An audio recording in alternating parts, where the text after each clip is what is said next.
good afternoon. So, come out to the shop the last couple of days and have been noticing this puddle of water under the Jeep. Usually in the past, not with this Jeep, but with other vehicles, if you've got water not directly under the radiator, kind of further back in the block, that usually means one thing, and that is freeze plug. So don't like doing freeze plugs. But thankfully, when we bought the Jeep, the previous owner had put one of what they call like a temporary freeze plug that's really just meant to kind of get you home. It's rubber and you tighten the nut down and it expands. They're a temporary solution, but I've just kind of been putting it off and saying, hey, it ain't leaking, so I'm not fooling with it. Well, it's leaking now, and we've been running it for a good year. So I don't know how long it had been in there when he put it in. But he had also had the correct freeze plug to go in that spot. Is on the head. You can see it right down right here. This is what we're looking at. Gonna have to pull this out and replace it with this guy. So we have that to do, and I'm also, the fan shroud has been missing for who knows how long. Never has been on there since we've had it. We live here in South Mississippi where it gets incredibly hot, humid, and muggy in the summers. And so fan shrouds are incredibly beneficial when you're trying to keep your engine a little bit cooler. They can have a dramatic effect on helping funnel that air directly through your radiator. So this one's been missing since we got it, but I got a new one on order. So this video will probably be the freeze plug and the installation of the fan shroud. And hopefully with all that being done, we'll have a little bit cooler running Jeep, which we haven't really had any issues overheating. Sitting in traffic in town, which we don't do a whole lot with this, but it's kind of warmed up a little bit, but nothing to the point of danger. But hopefully with the fan shroud, it will keep it nice and comfortable. So anyway.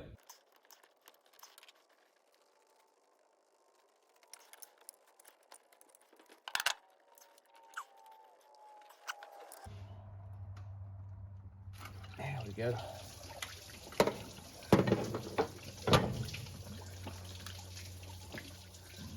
Bucket's not really doing any good.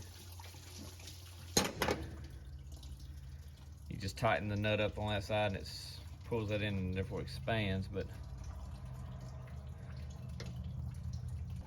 so what I ended up doing, if you couldn't tell, was I took a razor knife and I cut a couple slits just to kind of release.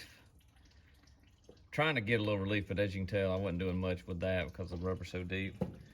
But I just clamped my vice grips to that and then took my flat bar, put it in there and pried against the valve cover, and it just bloop, gave me the leverage to.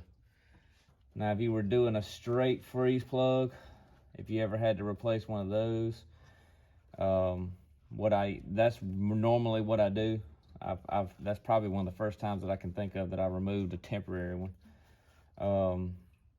Is I just take a flathead screwdriver and get on the freeze plug itself where the one's leaking, kind of put it in this area somewhere, take a hammer and just knock it through, let it drain out of the way, and then you can take your hammer and just pry it out easily. But freeze plugs are a pain in the rear. All right, we are day 2. When I started this, it was last night after I got in, and just didn't work. So what happened was the freeze plugs that I had, I know the previous owner had tried to install this one. I could tell that it had made an attempt to go in, and I guess he couldn't get it, so he put the temporary one in. I couldn't get it to go in either, and it got to where it was just kind of oblonged. So thankfully I went to town this morning and found a new one at my local CarQuest. And I want to give a little tip on that. If you have an old car, don't have to be a Wagoneer, anything old car, it's inevitable you're going to have to work on it. At some point, you're gonna have to work on it. Most of your big chain auto parts stores, in my experience, if they can't look it up on a computer, they have no idea how to help you. And so this freeze plug on this model on a computer they're not going to find it, in other words. So thankfully it's my local CarQuest, my good friends out there, Andy and them who own it, went out there, took my old one, and he did something that most places won't do. He went in the back and he looked. And that's a simple thing, but he went in the back and he had some. Most auto parts stores have this stuff in the back, but they're not going to go back there and look for it. So my tip is, if you're going to have something like this, build good relationships with people that have auto parts stores that will take the time to do little things like go in the back and look and find these for you. So I actually bought a couple of them from him, just in case this one don't go. And so I know with my Super B, with this, I've fooled with a lot of old cars over the years, and they have always been there and helped me with things, and little stuff like that is incredibly beneficial. Today we're just gonna go with good old Permatex, make a little band around it, and tap it in. So anyway, we're gonna put my Permatex is kind of dried up. We're gonna put a thin band of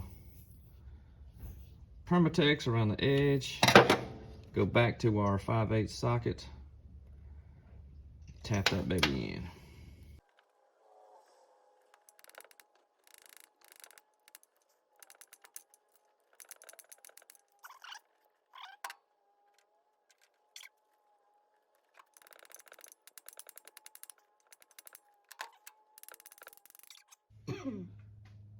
What I ended up doing was putting it in the freezer for about 2 hours.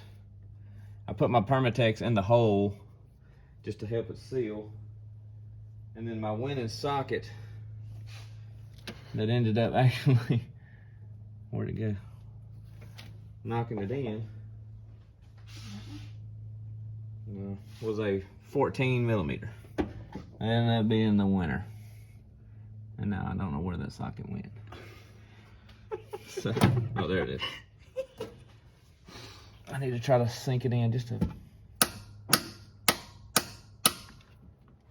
little bit more. There's a little bevel around that edge. If you can get it below that bevel just a little bit. That combined with the Permatex, that feels good. I'll take it. Well, we got our fan shroud in today. We got it from Quadratech, Team Grand Wagoneer. There's a few other places that have these. It's real thick, real dense. Seems to be good quality. I've been spending the whole day today just flushing the cooling system. The previous owner had run, it seems to be just straight water in the cooling system with no cooling at all, because it came out of South Florida, and so, you know, it was warm there all the time, and I understand that, but a lot of people don't understand that antifreeze is not just to keep your block from freezing, it's also an anti-corrosive, and so when you run just straight water, you're gonna have a lot of rust, a lot of just like a iron, just sediment type stuff in there, and it's really nasty. You can see all the red around here, red all over my hands. It's just been a constant. I bought just the pressed on flush, run that in there for a couple of days, and then all day long just heat cycling it, fresh water, drain it, fresh water, and drain it. It's not 100% where I want to be, but it's there. It's good enough. And so anyway, that took longer than anything, just doing all that. So anyway, we're gonna fast forward a little bit, slide this thing in. It's split on the bottom, so hopefully I don't have to pull the fan off. I hope I don't. I did have to undo the upper radiator hose, which is no problem.